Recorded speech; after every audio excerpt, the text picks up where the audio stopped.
Out There Media Group presents Out There Radio, a weekly journey into the world of the occult, conspiracy theories, counterculture, and the bizarre undercurrents of the human psyche. It's Out There with your hosts, Raymond Wiley and Austin Gandy.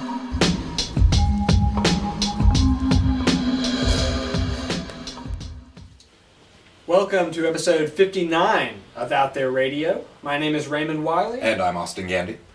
And we're here to deliver your weekly dose of paranormal, conspiracy, mystery, occult, rambling. Just keep digging that hole for yourself, Austin. Mm-hmm.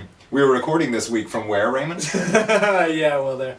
Speaking of digging holes for ourselves, I made the worst joke at the end of the last episode. It wasn't even properly a joke. Said we were going to be, broadcasting from the moon, of all places. Yeah.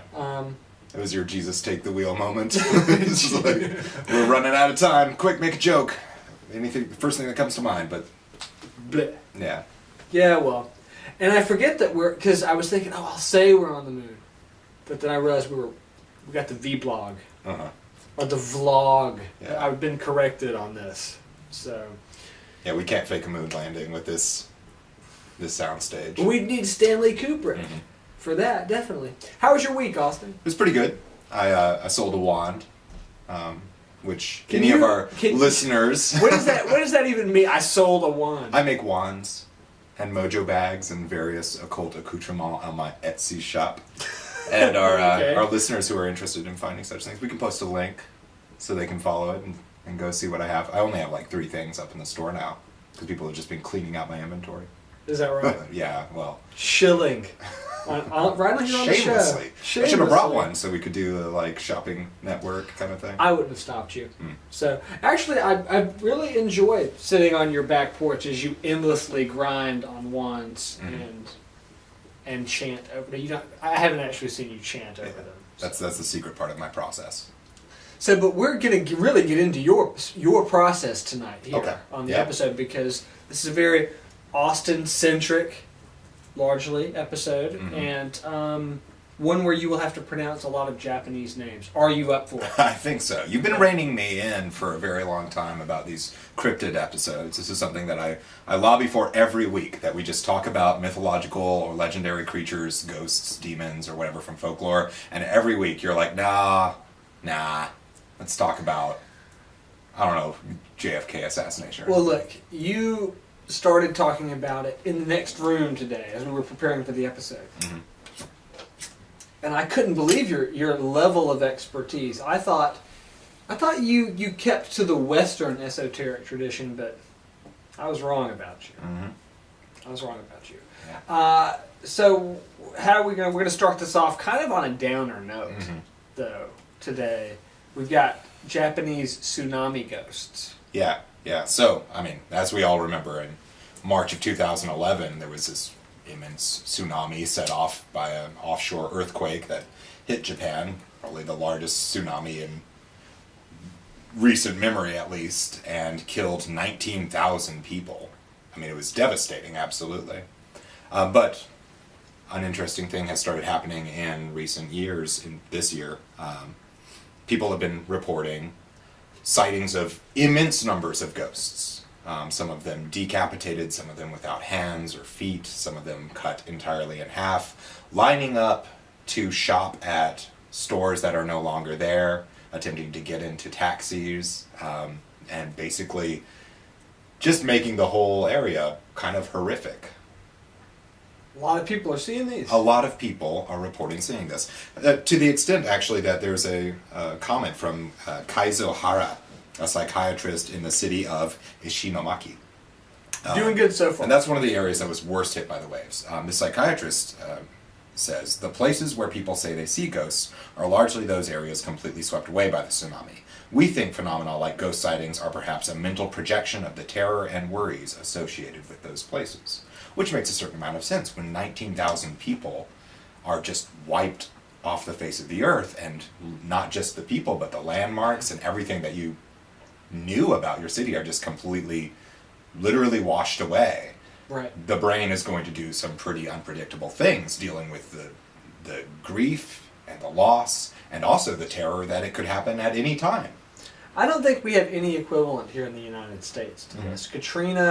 Hurricane Katrina in 2005 was terrible. It destroyed a huge amount of New Orleans and displaced a lot of its citizenry.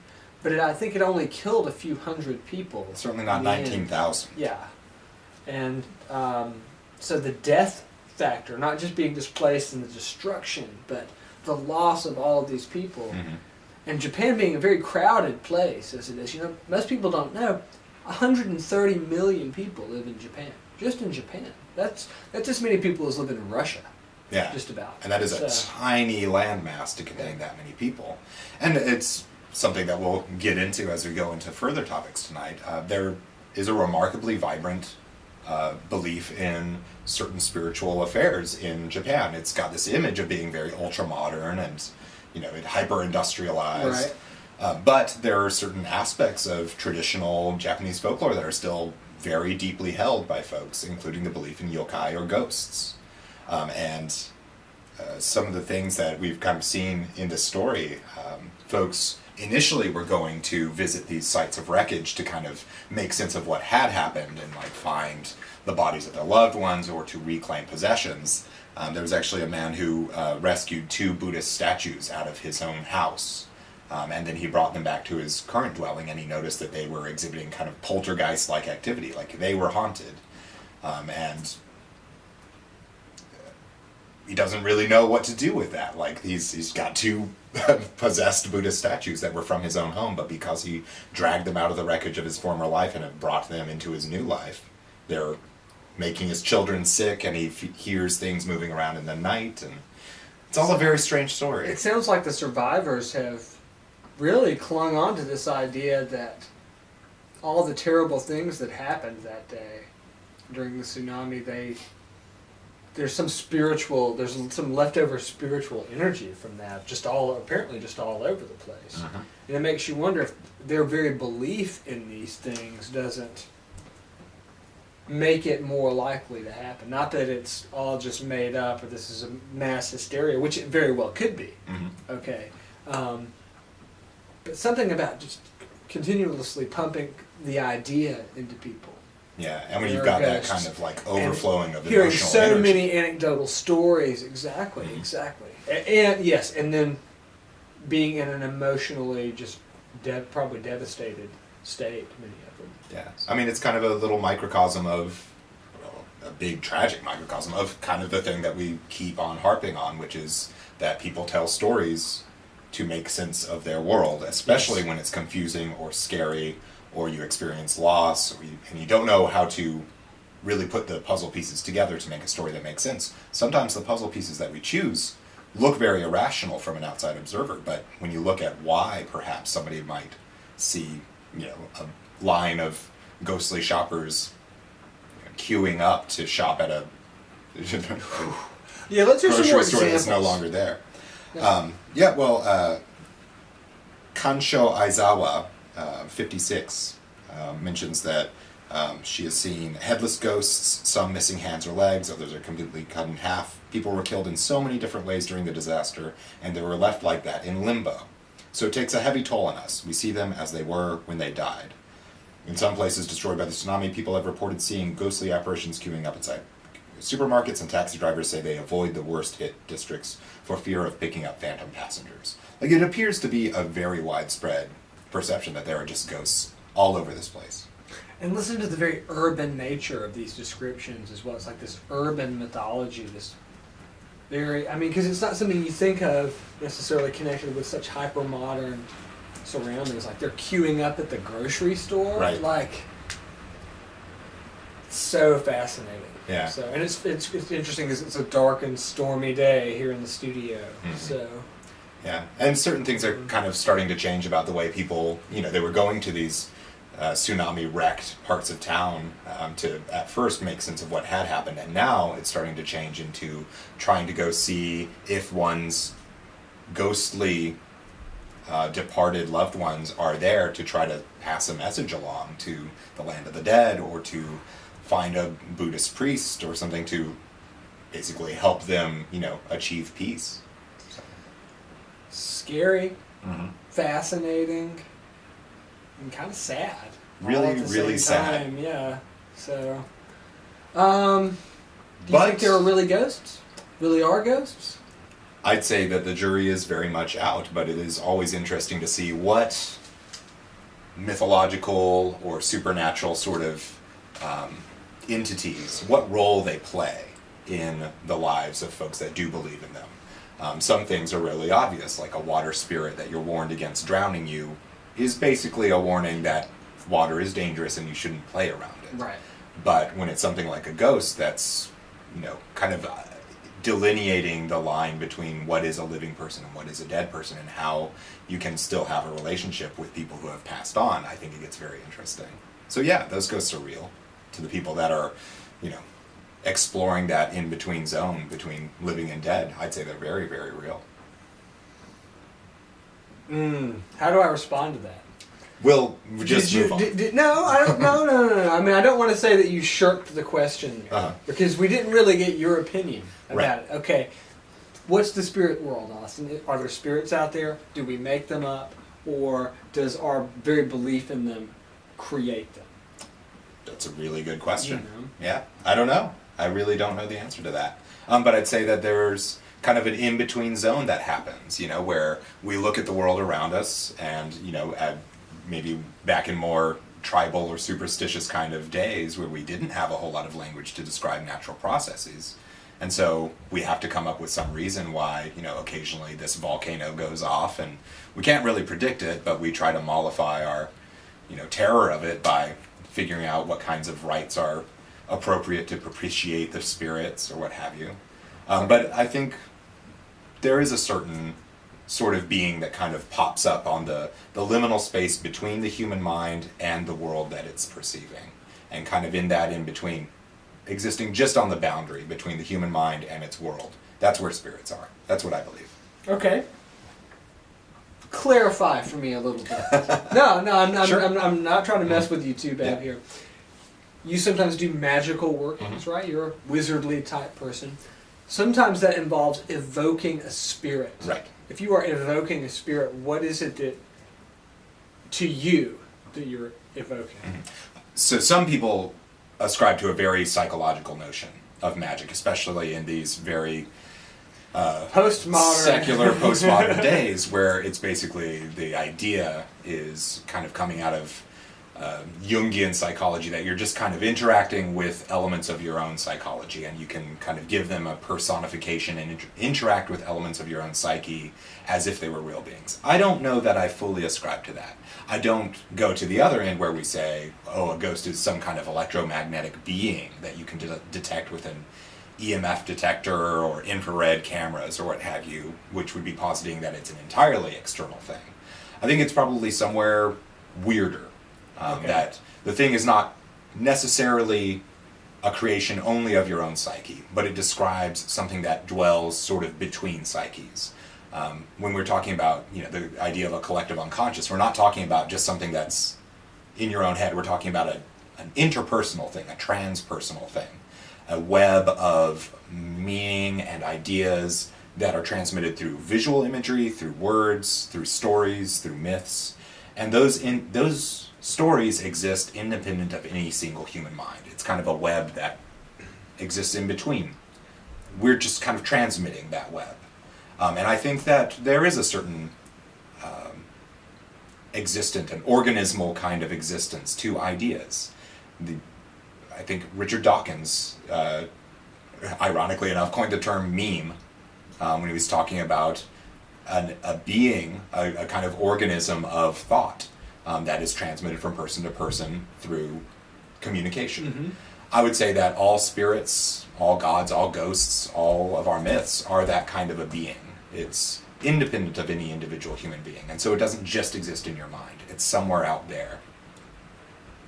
I think you make a good point, Austin, and I think what you're saying here is going to play into a lot of what we're going to talk about in the next segment, which is these very types of beings that you were just describing, and how sometimes they have very specific characteristics that are well, they're funny and interesting to speculate about, and I'm sure we'll get a joke or two. That's better than saying that we're going to broadcast from the moon, which was once again my folly. Yeah. Anyway, I have carefully hand chosen 5 of my favorite cryptozoological / mythological creatures that I would love to just kind of jam on. For maximum comedy. Hopefully. Awesome. We'll be right back. All right. Let's roll right back into it. Yeah, so Austin, you've set us up with your ideas about spirit beings, and now we're going to talk about some of your favorite... Because they are so weird. Top 5 cryptids. Top 5 cryptids of all time. Now, I got to say, I'm not usually one for, like, doing the hammy internet top 5 list thing. That's why we're not millionaires, Raymond. We don't do top 10 lists. Every day. Yeah, that's what the internet likes. That's what Cracked likes. Yeah. And every one of those editors is a millionaire. They drive... all the Cracked editors are millionaires. Yeah, you know they must be. They must be. So, well, they're probably better employed than ourselves. So, but hey, we got the $1 billion studio here. That's true. So, on the moon. On the moon. Austin, tell us about your 5 favorite cryptids. Okay. So the reason that I like these cryptids is that they are completely insane. Like, we can talk about the Sasquatch or the Ogopogo or the Loch Ness Monster all day long, but frankly, I find them boring. Like, what's so exciting about a big bipedal ape that may or may not live out in the forest? Like, it's not an amusing story. These guys I find to be amusing stories. So let's start with the one I consider to be maybe the least. We're going to go from bottom to top. Of course. Right? So let's start with the Tsukumogami. This is a Japanese spirit. Okay. Now, it was originally appeared in a specific story wherein a tea kettle became possessed of awareness and intelligence and agency. But it since has become a term to describe any object, inanimate object, which acquires a soul. And objects in Japan are believed to acquire a soul after 100 years of service. They suddenly get a ghost, basically. Usually this ghost is relatively harmless and, at worst, a little pranksome. But the thing that I found interesting about the Tsukumogami is that it's literally an object lesson, right? They are known to become angry and would band together to take revenge on people who were wasteful or threw away items needlessly. So your stuff literally rebels against you. Right, and attacks you. Kicks you up and down the street for throwing away for being wasteful. Which is such a delightful, like, this spirit is such a delightful, obvious, like, teaching tool of, like, don't throw away that lamp needlessly, or the Tsukumogami in the other room is going to come and slap you around for being wasteful. Well, you know, man, what we're talking about here, in occult terms, is substitutionary locomotion. The ancient art of causing inanimate objects to move with a will of their own. And there's another famous spirit, Astaroth, right? The star of Astaroth. Yeah, true story in a Disney movie. True story from Bedknobs and Broomsticks. Oh, crap. Yeah, what's the spell to bring an object to life? Triguna, Macoites, Dracorum Satis D. And then your nightgown chases Roddy McDowell around the set, or whatever. But this same spell can be used to fight Nazis. Yes, or by the Japanese. So it's not like an Axis or Allies only cast, right? So tell me more about these. So the reason the Tsukumogami is amusing to me is it's super lame. Like, a lot of Japanese spirits it's super lame. But not in the Sasquatch way, not in the Ogopogo kind of way. I mean, they're still like animals. This is something like a possessed umbrella, or a possessed lamp, or something, or straw sandals. Like, I've got a list of things that have been possessed over time, and it's things like a cheese grater, a kimono robe, straw sandals. Like, it's the stupidest ghost My ever. straw sandals kicked my ass last night. Right, it came to life because I kept them around for 100 years. Who Right, even keeps okay. around straw sandals for 100 years? That's a good point, actually. I don't know. You know, they're like legendary items. So there are lots of Japanese spirits out there that are fascinating in their own right, either because they're really grotesque or hyper-violent or evocative in a body horror kind of way, or just hysterical, like the Tanuki spirit, which is kind of a Japanese raccoon dog that uses its testicles to shapeshift. Why we're not talking about that one, you may be asking yourself. Okay. Yeah. You've played Mario 3. Yeah, that's the Tanuki suit, yeah. and you turn into stone. So if you're the Tanuki in Mario 3, he should have big testicles that he can bounce so around on. when he's turned into stone, that's his... He's using his testicle powers to shapeshift.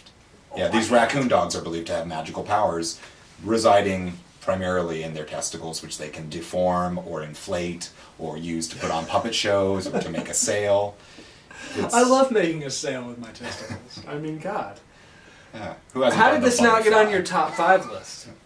This is not even one of your top 5. No, because it's the thing that amuses me the most about the Tsukumogami is that it'll show up and there's kind of this traditional Japanese print of, I think one night a year, it's kind of like Halloween, there's a parade of all the spirits and, down the streets of little, rural hamlets, there'll be like a parade of all the ghosts. And it'll be horrific beings like a woman whose back of her head has turned into a giant mouth because her husband didn't feed her enough, or a Tanuki spirit putting on a puppet show with its testicles. But then there's also a possessed umbrella who doesn't really your 100-year-old straw shoes. Right, who doesn't really have any powers or anything. It's just it's just an umbrella, but it's got a soul. They later show up as enemies in different Nintendo games. Yeah. This one, perplexing all Western audiences. And this is one of the things that I think is really delightful about a lot of Eastern spirits is they just don't make sense to us at all. I mean, they don't fit. They don't have like a clear purpose. They're not fitting an archetype. There's not really a moral to the story always. No, it's just don't throw away umbrellas, I guess, because then they'll get mad once they attain sentience. They'll hold a grudge, I guess. And this is only your number 5. That's number 5. So let's move on from the Tsukumogami. Okay. Straight to the Mongolian death worm. Yes. And this is the one that sold you on the Cryptids section. Yes, it did. You heard me say. When the words came out of your mouth, I was like, okay, I'm fine. We'll do it. Right. So this one occupies an ambiguous place. It's really more of a cryptid. It fits the bill of a cryptid more than, say, the Tsukumogami, which is more properly a supernatural being, a spirit. The Mongolian deathworm may or may not be an actual thing. It's been described as a bright red worm living in the Gobi Desert, with a wide body that is 2 to 5 feet long.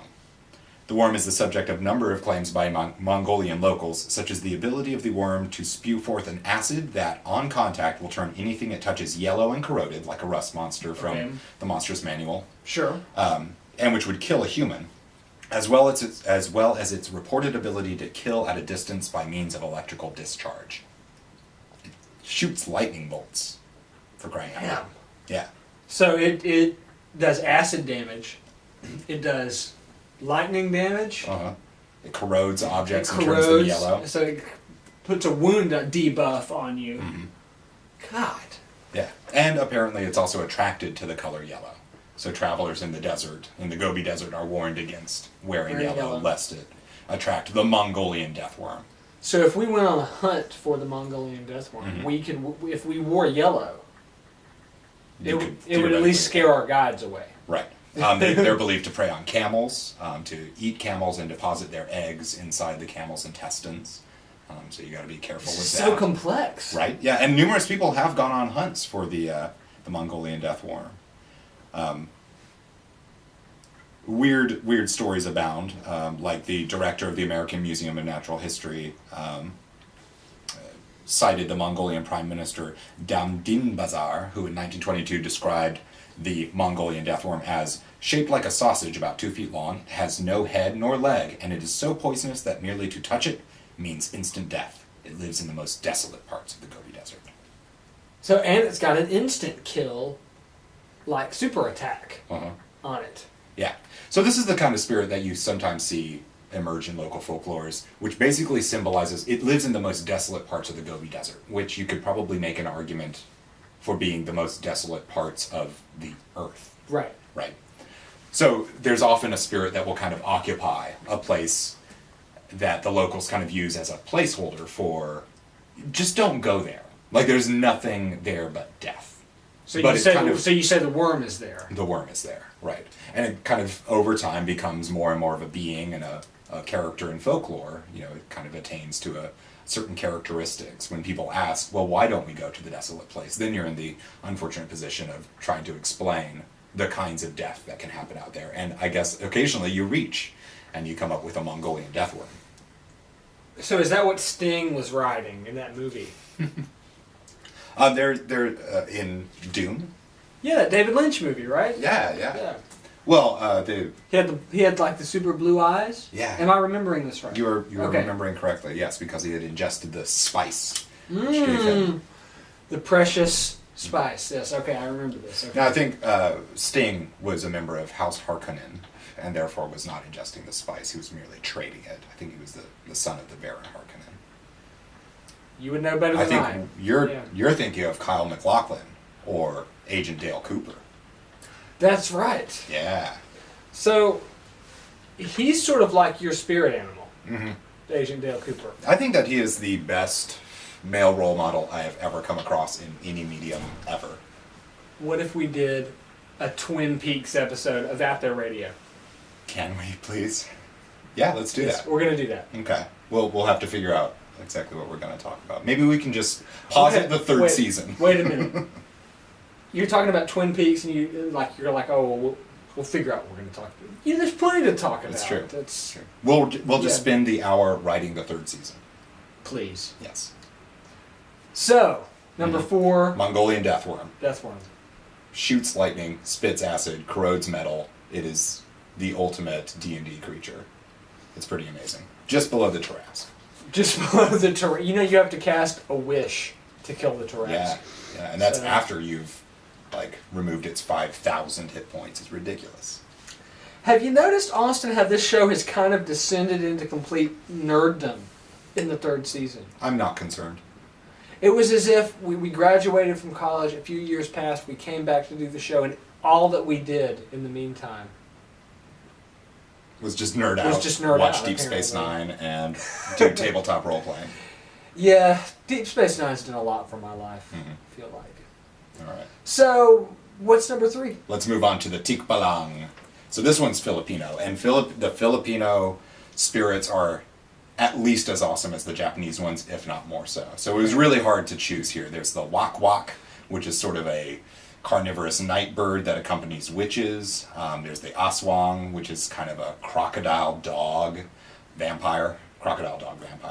And there's something I can't even pronounce, which is a witch that can detach the upper part of her body from the lower part of her body and go flying around and feeds on pregnant women, sucking blood from the fetus. The fetus. It's messed up. But my favorite is the Tikbalang, which is a tall, bony humanoid creature with disproportionately long limbs, to the point that its knees reach above its head when it squats down. It has the head and feet of an animal, most commonly a horse. It is sometimes believed to be a transformation of an aborted fetus which has been sent to Earth from limbo. Are you kidding me? Right. So this thing lives out in the forest, and it's a kind of a protector of trees. I'm surprised the Fundies haven't picked up on this one yet. Right. The Tikbalang will get you. So this guy lives out in the forest, and he protects trees. And anybody who's walking through the forest is warned that if they make too much noise in the forest, the Tikbalang might get them. And there's only a few things you can do to kind of prevent a Tikbalang attack. One is to ask for permission to pass whenever you're going through a glade or what have you. One is to move very quietly so you don't attract its aggro in the first place. But the third is if you are in danger of an imminent Tikbalang attack, some bony, horse-headed humanoid creature starts coming at you, you take your shirt off and you turn it inside out and put it back on. And the Tikbalang will apparently lose track of you. So he's like an int, but he's not a tree person. He's just a protector of the forest. Right. But preys on pregnant women. No, he does not. That's the witch. That's the that attaches, detachable torso witch. Yeah, it's not known I'm whether sorry, this I person got actually confused. Okay. eats human beings or not. But he'll usually grab somebody and fly off into the air with them. He can also fly. And turn himself invisible and assume the shape of a human. So it's like 5'5" flying, invisible, green creature. Yes. Good. So we've got more to come, but we've got a new segment. So Oh, good. we'll be back. We're back. Austin, Uh-huh. I am so damn impressed with you this episode. You know what I'm going to do? I'm going to turn the mic facing you. Oh, you're gonna mess up everything. Okay. all of our hard work in the editing room was just ruined. Mhm. So the hard limiting just got switched around for all you producers out there. We're still only on number 3. Yeah, the Tikbalang. So let's get back to why he's awesome. The Okay. reason that I think the Tikbalang is better than almost all of the other admittedly fantastic Filipino folklore entities is that the Tikbalang is tameable. No way. Yeah. Okay, so He can be a mount? he could be a mount. Yes. Oh, awesome. So you know that I have a predilection for weird music. Like I get into French synth pop bands or South African gross out hip hop. But I'm also into Filipino hardcore. And there's a band called Tame the Tikbalang, which is kind of hard to find on YouTube. It's a little obscure. You may not have heard of it. You're super hipster, man. I am beyond hipster at this point. But anyway, the reason they call themselves Tame the Tikbalang is this is a common element of the folklore, is that a magician who's seeking power to kind of get a familiar spirit can go out into the woods with a special piece of rope, a specially prepared rope, and attempt to wrangle a Tikbalang. And the Tikbalang is believed to have porcupine-like spines that grow on the back. And 3 of these are particularly long, and those are its source of power. You gotta lasso those. So if the magician can lasso one of those, the Tikbalang will take off into the air, and the magician has to basically ride that bronco for a while until it calms down, and then it can claim one of the Tikbalang spines for his own, and then he'll have a Tikbalang familiar. It's like when you become a 3rd level paladin, or was it 5th level? And your mount appears. Yeah. Yes. Oh, this is awesome. Yeah, but this guy you've got to fight. You gotta fight, more like Pegasus, really. Mm-hmm. Yeah, very much so. There's this. Why is that such a thing? A supernatural being that must be tamed by man, and then it becomes your best friend. You're getting all Joseph Campbell on here. Yeah. This is good. This is We'll good. try to avoid any more. It sounds very Lovecraftian. Tikbalang. Yeah, Tikbalang. Yeah. Well, of course we find it interesting. You We're do have entranced by- you do have a nameless horror on the list. Oh yes. So let's smoothly transition right over to. I didn't even know he was the next He's the one. very next one. And this one's Australian, and you know Australia's got to have some messed up cryptids. Like their normal animals are cryptid levels of horror. Like you go into the outback and there's like a spider that can crawl inside your ear and eat your brain. There's box jellyfishes that are like the longest jellyfish on the planet. That's the most poisonous jellyfish on the planet, and it has eyes. It's like the only damn jellyfish that has eyes. Have you ever seen a kangaroo's double kick attack? Like it can come up on its tail and like kick you with both of its feet. Like instant kill. Instant kill, which is a real shame because they're so soft and they just look like sleepy old men. But then, pow, pow, Yep. 1-2 punch. That's what you get for putting boxing gloves on the kangaroo. on a kangaroo. What the hell's wrong with people? But yeah, so normal animals in Australia are messed up and dangerous. And they have, I think, the most terrifying cryptid that I've ever heard of, and it's called the Bunyip. Now the Bunyip is a mythical creature from Aboriginal mythology, but it's still kind of integrated into Australian folklore to this modern day. It's believed to dwell in swamps, billabongs, creeks, riverbeds, and waterholes. The origin of the word Bunyip has been traced to the Wimba Wimba, or Wagaya language of the Aboriginal people of southeastern Australia. The word Bunyip is usually translated as devil or evil spirit. However, this translation may not accurately represent the role of the Bunyip in Aboriginal mythology or its possible origins. But anyway, so the Bunyip, what does it even look like? Nobody knows. It's that horrific that Aboriginal records of the Bunyip don't even bother to give it characteristics. It's sometimes described to be sort of dog-like, sometimes crocodile-like, sometimes it's shaped like a starfish, very Lovecraftian that. And its primary characteristic is that it is horrible. It is terrifying. There's one record of a depiction of the Bunyip. It is there's a specific Aboriginal like sand, the paintings on the wall, like a petroglyph, and it's 11 paces long and 4 paces in extreme breadth, and it's a very kind of rough outline of just an immense being that just kind of looks like a duck-billed, like crocodile or something. And every year, a particular Aboriginal tribe would make a habit of visiting the place and retracing the outlines of the Bunyip. So it was huge. Yeah, huge. Definitely Lovecraftian. Definitely. Reminding, like, in the Mountains of Madness. Yeah, like once a year you've got to thing go out. chasing him into the tunnels. Right, the Shoggoth. There you go. Yeah, the slave race of the elder ones who lived in Antarctica, right? That got so popular over the last couple of years. Like H.P. Lovecraft is just all over. Everywhere. Yeah, you're absolutely right. His own New England cryptids. That's a whole other episode. Oh, absolutely. Yeah, I did a tour of the northeastern horror sites. I saw the Amityville Horror House. I saw Providence, which is just all Lovecraft ever wanted to write about. apparently. He was in love with Rhode Island. And it is beautiful. Yeah. But the Aborigines apparently have him beat. Yeah, the Bunyip is the most primordial horror you can imagine. And when you think about it, in Australia, if you're going to be warning people away from places, you don't even have to bother to give it a physical characteristic.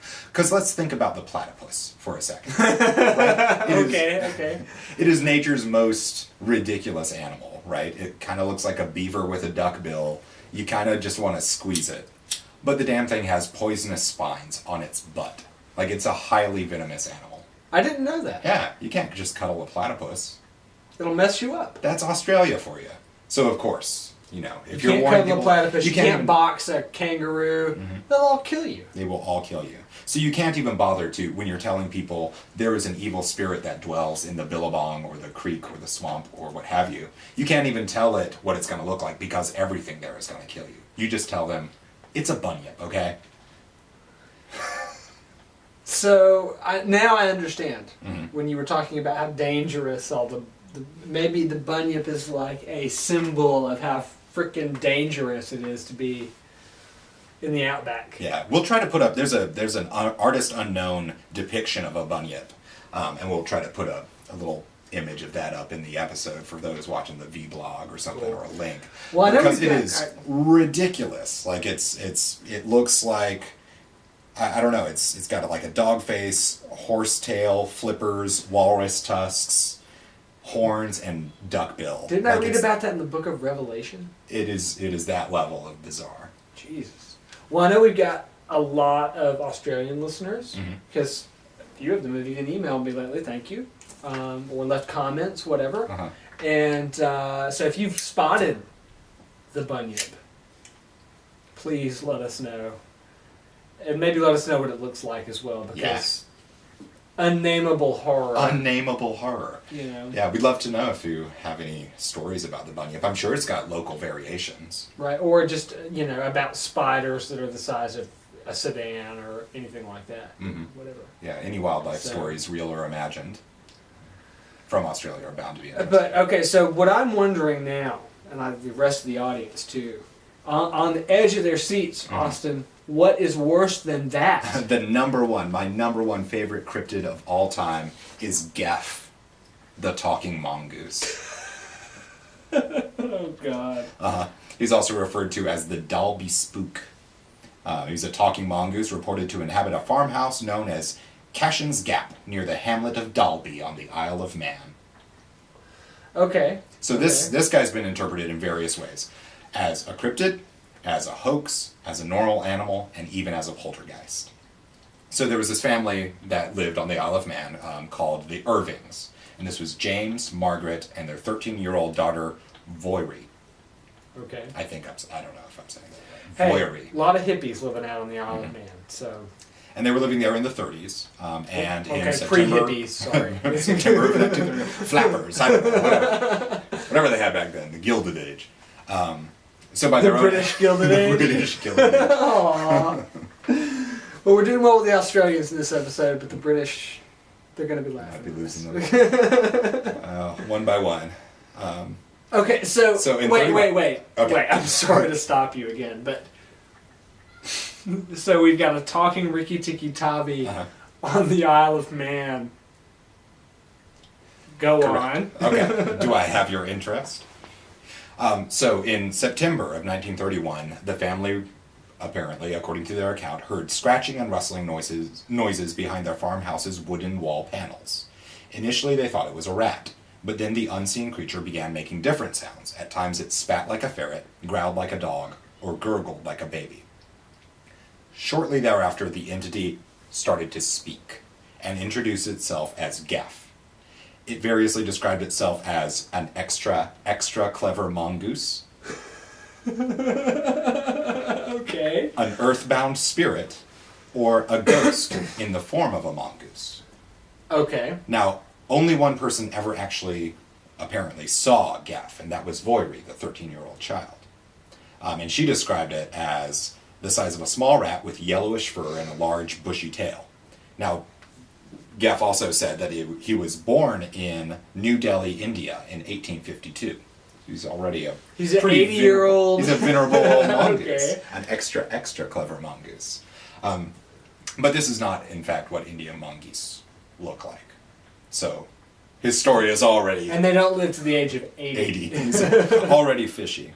But there's something even more interesting, I think, that Gef says. He apparently once confessed that he, quote, is a freak. I have hands and I have feet, and if you saw me, you'd faint. You'd be petrified, mummified, turned into a stone or a pillar of salt. Okay. This coming from the adorable, furry animal living in their walls. Who's apparently an ancient spirit, from ancient Egypt or somewhere Or like something. that. You'll be turned into a pillar of salt, like. Directly biblical I kind of know. stuff. I got right? a biblical reference coming out of my mongoose on the Isle of Wight. Yeah. And this is the thing that delights me about this story. It's so bizarre. And apparently they lived with Gef for a long time, and Gef remained friendly with them. He joked around with them. He supposedly went and spied on the neighbors and came back and told the family what was going on in nearby houses. He would warn them if an unfamiliar person or dog was in the yard. If there was a rat, the mongoose would try to chase it off. And Any snakes?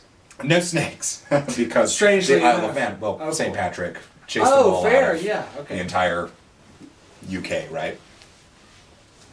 You're- Did he get the Isle of Yeah, Man? our I UK don't know. listeners are laughing at us even more. Please confirm or deny whether there are snakes on the Isle of Man. Everything depends upon this. I hear David Icke lives on the Isle of Man.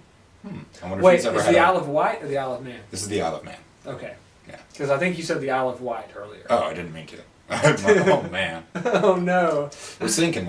Oh well. We're coming to the end of the episode anyway. Okay. So give us the. So the family, the Irvings, even started to leave out food offerings for Okay. their resident spirit mongoose, including bananas and biscuits and chocolate, which I don't know if that's something that a mongoose can Can even you imagine eat. what the caffeine would do to To a a little mongoose. mongoose? Okay, anyway. Right. Interestingly, there were actually numerous investigations of this claim because it got really popular. There were newspaper articles about Gef the talking mongoose, and people would come and try to see it. There were apparently even, you can find a photograph of supposedly Gef the mongoose online. But a particular psychic researcher, Price, whatever his name, Harry Price, went out to stay with the Irvings for a while, claimed that the Irvings themselves were sincere, frank, and simple, and that deliberate deception on the part of the whole family cannot be entertained as a solution for the mystery. Price initially believed that that Gef, the talking mongoose, may have been a poltergeist, in fact, because it fits some of the elements of a poltergeist story. There's a 13-year-old young The girl. adolescent girl. Yeah. But he ruled it out because Gef showed no paranormal powers, and he had been seen, photographed, and touched, and consistently appeared as a small animal, and that none of the family members were in any other way psychic. So he ruled that out, and just believed that it was an anomaly. Maybe somebody turned themselves into a mongoose. Yeah. So Margaret and Voiri... You're just gonna walk right Walk right past by that. You'll walk right past that. Mhm. Okay, fine. Go on with your story. Well, we got to wrap it up. Yes, we do. Margaret and Vory left their home in 1945 after the death of James. They reportedly had to sell the farm at a loss because it had the reputation of being haunted by a talking mongoose. In 46, Leslie Graham, the farmer who had bought the farm, claimed that he had shot and killed Gaff. The body displayed by Graham was, however, black and white and much larger than the famous mongoose, and Vory Irving was certain that it was not Gaff. Just so he could sell the property. Right? Is that the saddest end? The guy buys it and then goes and shoots the talking mongoose. We're going to go in search of this talking mongoose, maybe with Leonard Nimoy. Mm-hmm. And we'll see you next week.